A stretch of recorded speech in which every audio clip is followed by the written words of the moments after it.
It's the Cavaliers Basketball Club Podcast. It's basketball time at the Cube. Love picks up Curry. Kyrie Irving from downtown. Up for the layup. Oh, blocked by James. It's over. The 52-year drought is over. The Cavaliers have won the NBA championship. Cleveland, this is for you. Garland steps into a three. That's what they need. Garland now back for Allen. They got it again. Put on your hard hat, baby. What a block by Mobley. Get that big stuff out of here. Garland, Mobley. You have to be kidding me. This is unbelievable.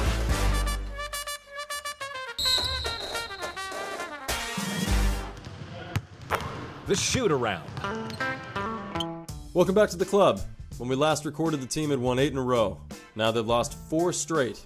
A heartbreaker to the Clippers, 117-119. A gut punch from the Kings, 120-127. Worst of all, a soul-crushing loss to the Warriors, 101-106. And you know I hate losing to those guys. And now another gut punch. A loss to the Minnesota Timberwolves at home, 129-124. The only thing that had me feeling optimistic was reading Mitchell's comments after the Warriors game about personal responsibility and taking ownership for some of these defeats. But he missed the last game due to injury, and now we've lost 4 going into Milwaukee, for a possible 5th loss on the horizon. What about you, Colin? Have you been shocked back into reality, brought back down to earth? Are you feeling hopeless, despondent, annoyed? Anyway, obviously I'm feeling those things, but should we have seen this coming? I'm definitely frustrated, Adam. I don't think the world is ending, but the team is not playing well. We predicted the West Coast road trip would be tough when the schedule was announced back in the summer, but the Cavs have played poorly in spots and the team needs to reckon with some of their bad habits. Still, I'm hopeful they will get back on track soon. Well, we have a lot to break down today, given that we're covering 4 losses. Didn't think I'd be saying that, but the Cavs are showing their weaknesses, but they're also getting some horrible calls. Case in point, the refs admitted during the Warriors game that they flat out missed Klay Thompson's illegal screen that set up a dagger three-pointer from Steph Curry. You know, it only sealed the win. No big deal. JB addressed his frustrations after the game for what felt like deja vu. Blown, missed, and or ridiculous calls. There were some questionable plays that happened down the stretch. Like Isaac Okoro was clearly hit by Klay Thompson on a moving screen, which gives up a 3-point play. You know, there's no way to defend that. You got one of the best players on the planet with the ball in his hands. And clearly, if you're allowed to set moving screens like that, he's going to have an advantage. It's time and time again that it keeps happening. And I'm yet to figure out what we can do and how we can solve it, but something's got to be done. So what can the Cavs do to overcome the whistle, or lack thereof?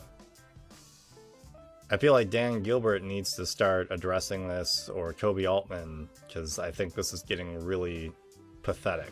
And I don't know how JB isn't cursing and hasn't been thrown out of a game yet.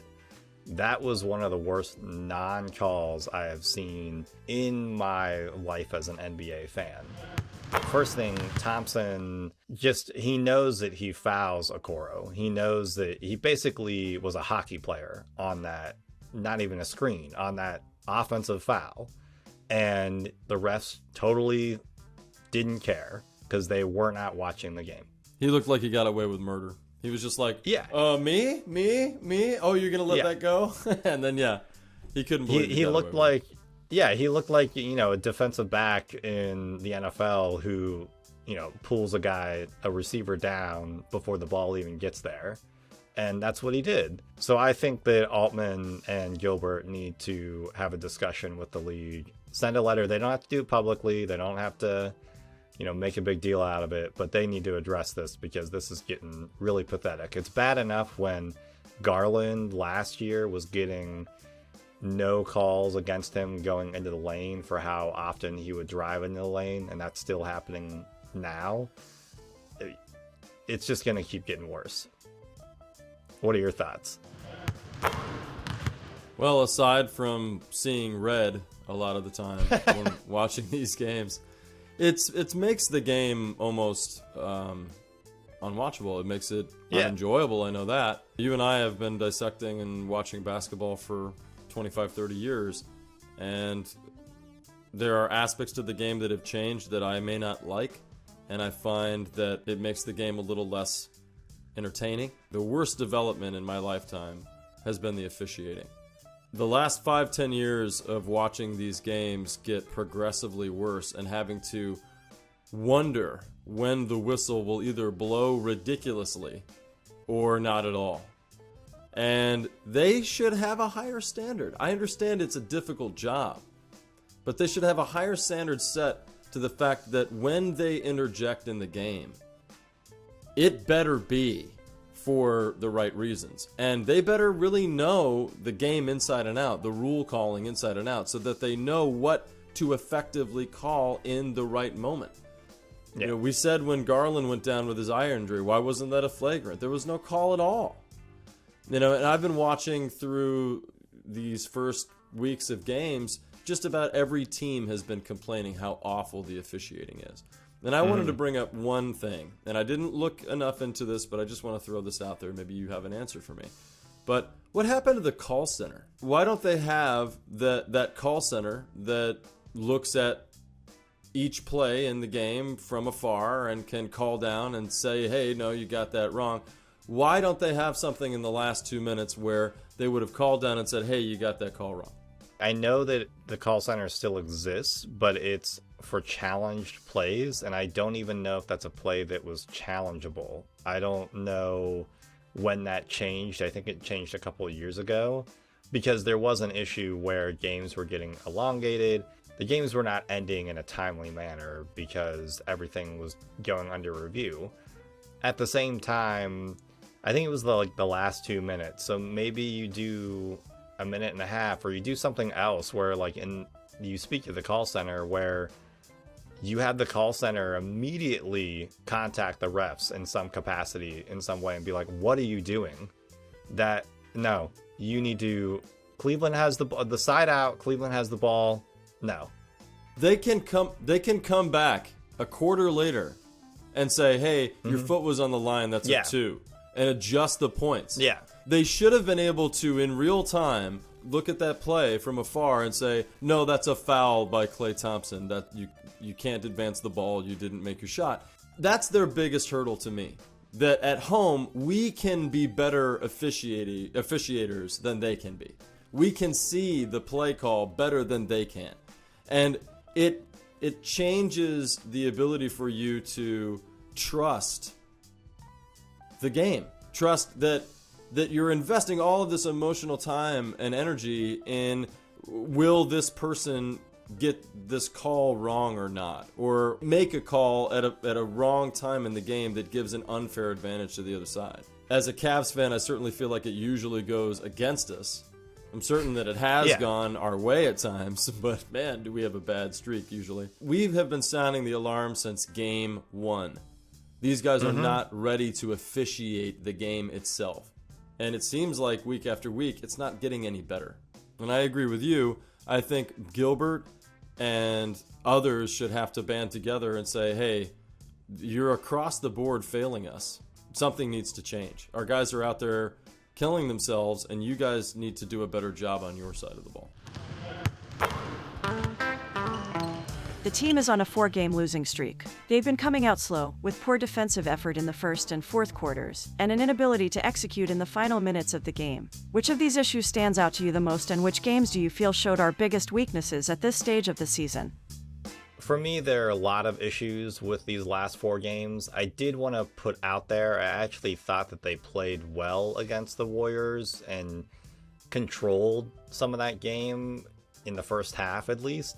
I still think this question applies to that game, but I actually thought that they performed admirably and did a pretty solid job against the Warriors. Overall, my biggest concern in all 4 games is the lack of defensive effort. I just think that they are in a situation where they're not dictating how the game is going when the ball is tipped.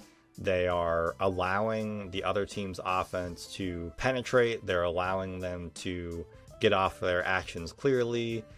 They're allowing players to have success and get in a rhythm. And that is really frustrating.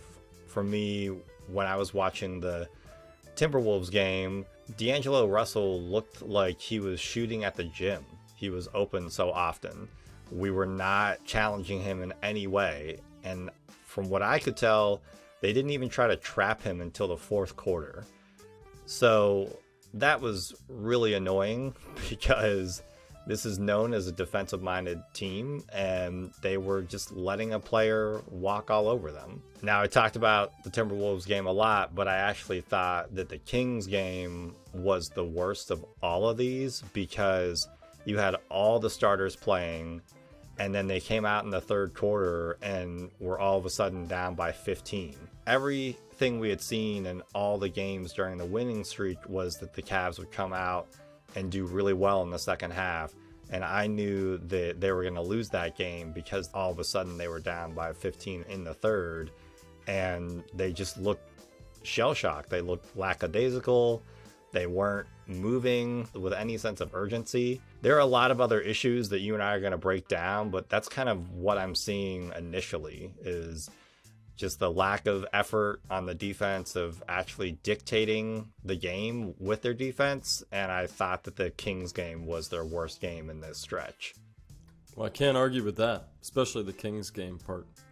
Because I was going to point out that the Kings game stats are definitely the most atrocious when you look at the fact that we out-rebounded them 42-24.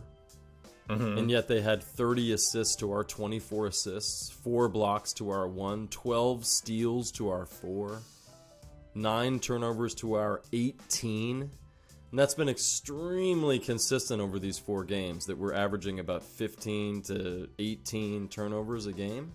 We're being sloppy in our execution. Our shot selection is poor. Our defensive effort is poor, as you stated.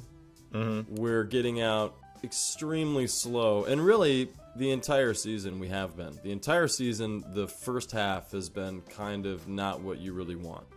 And JB's had to have these big rallying speeches in the halftime to get them to care about winning the game. And I saw a little bit, especially in the Minnesota Timberwolves game, enjoying themselves a little too much. And granted, they're playing a game and they do enjoy it. But I felt sick to my stomach that they were down 40-20 going into the second quarter. I would think that they'd feel sick to their stomachs too. And the fact that they had to have a 40-point quarter in the fourth quarter to have any kind of chance to win the game, I don't like those. Because, okay, yeah, you look at the stats after the fact and think, oh, it was a close game. We gave up 129 points to that team. And I don't care that we were shorthanded that night and we were missing certain people. Our defensive effort was non-existent. Karl Anthony Towns had 18 points in a quarter, something like that. You had Gobert 15, Russell 30, Edwards 10, Prince 19. I mean, gosh, I never wanted to trade Taurean Prince, but man, did he prove it last night. At the end of the day, I think they had so many moments over these last 4 games to kind of prove their deficiencies as a team. What they really are going to have to work on this season, and may even have to shore up through a trade or some other aspect. But right now, because Okoro is not stepping up the way that they envision him, he's really fallen off the face of the earth. And then you've got Garland, who sometimes seems like his eye's not bothering, and other times it feels like maybe he injured both eyes and he can't even see where the hoop is. Yeah. You know, we'll get into that about their statistics into question 2, but what else can we say over these last several games? Obviously, with Mitchell being out against the Timberwolves, I didn't expect them to have an easy time. I didn't think that they'd get blown out. I was reading prior to that game that he was talking about, Mitchell was talking about how Curry had a 5-point swing in the final seconds of the Warriors game. He also talked about it being more than just scoring, that it's his job to execute down the stretch and help his guys make the right plays. Given that he's averaging almost 32 points on 52% shooting and 43% from 3, how can we expect him to elevate the team any further? For me, I think that Mitchell still has some defensive issues. That's the only side of the ball I would say is lacking at times. And it's just communication. It's understanding where he's supposed to be versus the other guards. I don't know how much I put that on him. He's going to take that on his shoulders because he is the more veteran player, but not on this squad, not understanding this defense. Other guys on the court should be communicating with him even more to make sure that he is in the right place. We've seen him in that 8-game winning streak. We've seen him throughout the season, but there are times when he does take over quarters defensively at times because his wingspan is so large. He's able to cut off passing lanes. He's able to get steals or deflections. So I would say that that is where I would quote unquote expect that, but I don't know how much more you can expect out of this guy. It's the rest of the team that needs to rise up around him, because the rest of this team was a top 3 team last year, essentially without him. There are other players who are underperforming much more than Mitchell. So I would put the onus more on the rest of the squad, and maybe even JB a little bit more than him. Is that a cop-out, or am I am I giving Donovan a pass? That's why I asked you the way that I did. I love that he's saying that he needs to do more, because that's what a leader says, that it's on me. I've got to be able to help my guys get into the right positions for us to win the game. It's not just about scoring. It's about efficiency of shots and execution of passing and being in the right spots defensively, which you mentioned. And I love that he brought up that, hey, man, I allowed a 5-point swing from Curry's easy layup and from a missed defensive switch. It doesn't matter that they didn't make the call on the screen with Okoro against Thompson. I still needed to be there. With that kind of sense of responsibility and ownership, we're going to go places with this guy. The thing, though, that's true is that we're seeing kind of the glaring issue that we knew existed with Sexton and Garland, which is that a small backcourt, no matter how much firepower they have, makes them weaker defensively in the NBA. And Lauri Markkanen at the 3 did give us some support with our rebounding and with some of our rotations on the court. So I'm just kind of seeing our struggles there, because Okoro hasn't been as advertised. I'm surprised we haven't been using Isaiah Mobley really at all. That we're just kind of missing a couple of pieces, either a wing or another tall guy. And that to me is the reason why we're struggling. It's not because Mitchell isn't doing what he needs to be doing. I appreciate that he's pointing out where he can improve, but really he's improved statistically across the board coming to this team, and if he keeps that up, he's going to be in the MVP race. So right now it's somebody, Darius Garland should be listening to those kinds of comments and figuring out how he can do more. And obviously against the T-Wolves, he had 52 points. It was too little too late, but we'll get into that next. Even though they both had better games against the Timberwolves, Darius Garland and Isaac Okoro have been struggling on offensively. Based on their numbers to this point, what can they do to be more effective moving forward? To be completely frank to our audience, we were going to record this episode before the T-Wolves game, and the stats that I had down for these two gentlemen were abysmal. And I know Garland almost lost an eye. So that's one thing, I'm still just thankful he's playing at all. Okoro obviously makes my abysmal word a little more apt, which is sad, and I'm going to get into that now. So when looking at their stats after the Minnesota Timberwolves game, Garland is averaging 21.1 points on 39.3% shooting, 40.7% from 3. 2.3 rebounds, 8.0 assists, and 1.4 steals. Some of that is good. His 52-point performance the other night helped him significantly in points. Prior to that, he was not past 20 a game. Also, his shooting percentage went up, and his three-point percentage went up because of that game. Traditionally, he averages 44% from the field, 37.9% from 3, so it's nice to see that that's up, but frankly, being touted as a guy that can make it from anywhere, I want to see him shooting more like Mitchell. Maybe I can't expect that right now, but 43% should be his goal. And as far as Okoro, looking at his stats to start here, he's averaging 15.8 minutes. That's down from 29.7 minutes last season, or overall for his career, I should say. 2.6 points, his 8.6 average for his career. That's a nightmare. You've got 33.3% from the field instead of 44%. 7.1% from three. Yes, he finally made one in that game against the Timberwolves, but prior to that, he was 0% for the year. 1.5 rebounds instead of 2.9, 0.4 assists instead of 1.7. It goes on and on and on. Now, he's averaging 15.8 minutes instead of almost 30. If he doesn't figure this out soon, I don't know where he's going to end up. If they're going to give him 5, 10, 15 minutes a game, and that's all they're going to get, because some nights he's getting 6 minutes out there, he's got to take any opportunity that's given to him. And at least in the Timberwolves game, he shot efficiently and played some decent defense. Overall, in these last 4 games, Garland is shooting 30 of 67. Okoro is shooting 4 of 10. And the Timberwolves game improved their numbers greatly, like I said, especially Okoro because of his lack of consistent minutes this season. So back to the question then. What can they do? Garland needs to put his head down and get back to work. I'm thinking that Garland and Mitchell need to get into the gym more together, and the coaches need to figure out ways to highlight what they do both together and separately, because they need to have more moments in the game where they come together and then split apart. And as far as Okoro is concerned, dude, pick your head up. You missed out on the opportunity to be the starter of the season, and it feels like you've got your tail between your legs ever since. You're not trusting the years you've been putting into your shot, and you're not even looking consistent on defense the way that you once did.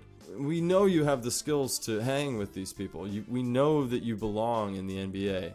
You're a top 5 pick.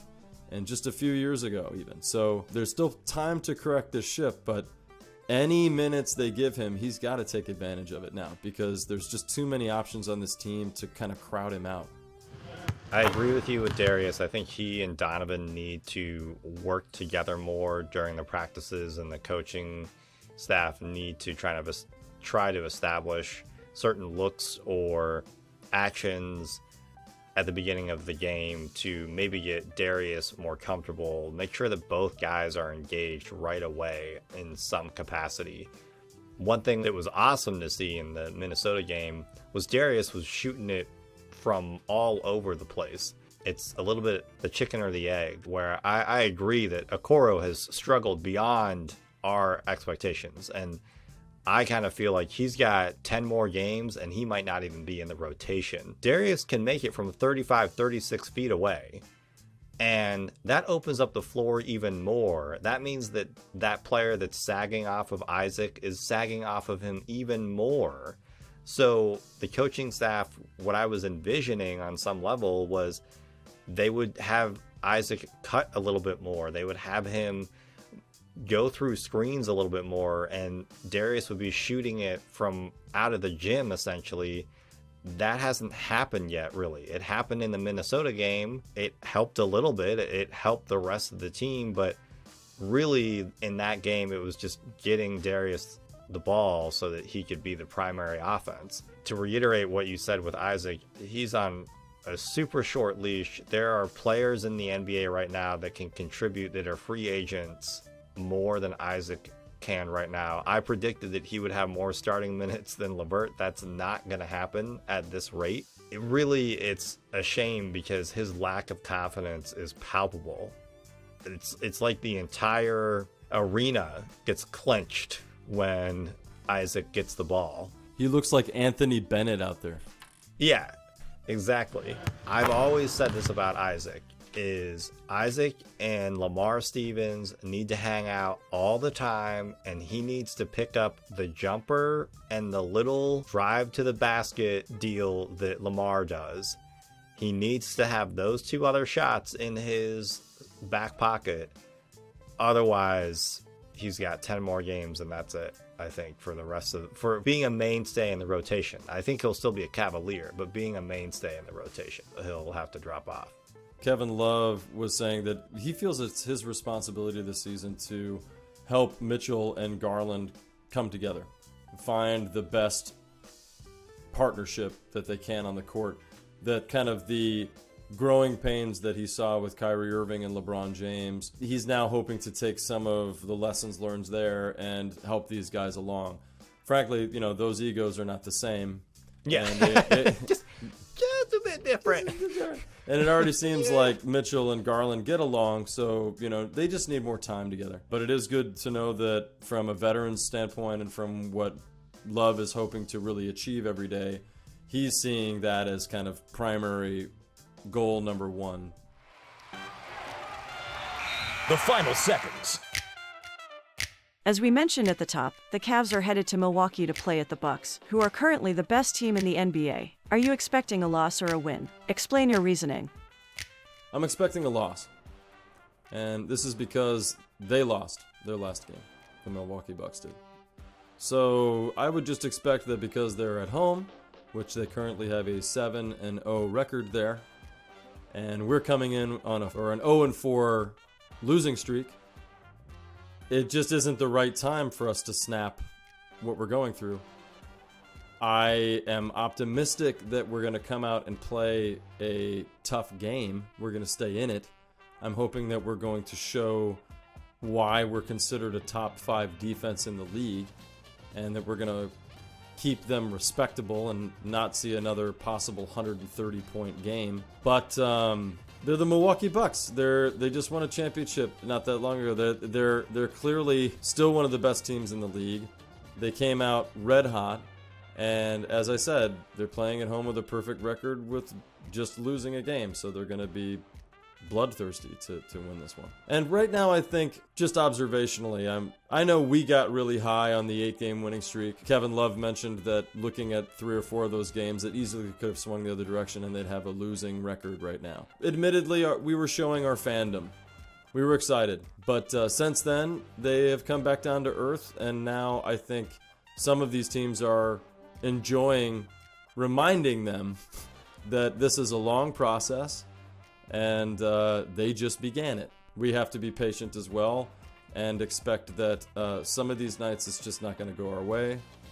The Timberwolves game, I thought we were going to have a better shot at competing, but coming in with some of our major players having to sit out the game, okay, fine. We were undersized and we lost that one. It feels like it's just not going to be the right time to snap this losing streak. Mitchell and Garland currently have a negative 2.8 net rating when playing on the court together this season. Given that they've only teamed up for a combined 145 minutes, what can the coaches do to unlock these players' potential together on the hardwood moving forward? Well, obviously, they're going to get more playing time together. That will help.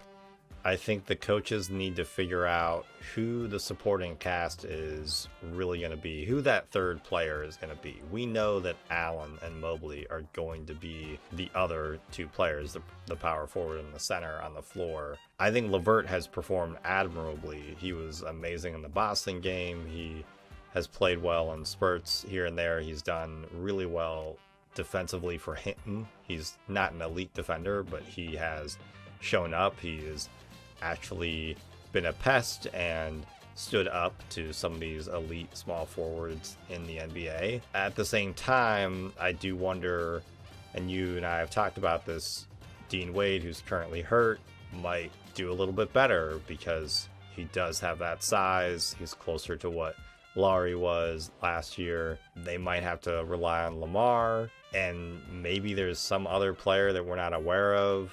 Maybe you have Evan play the 3 defensively a little bit to help.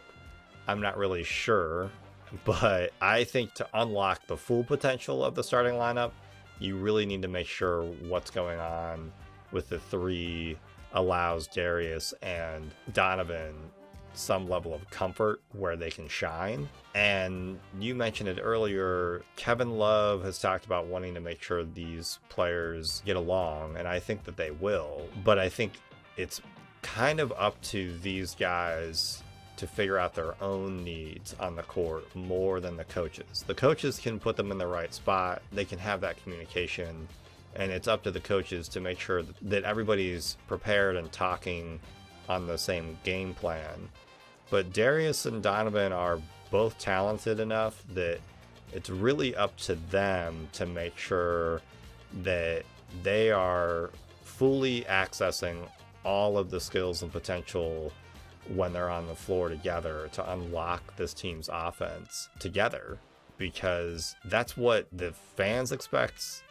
That's what the organization expects. So they kind of really need to put up or shut up on that level, I think. Thank you for listening to the Cavaliers Basketball Club podcast. Let's go Cavs!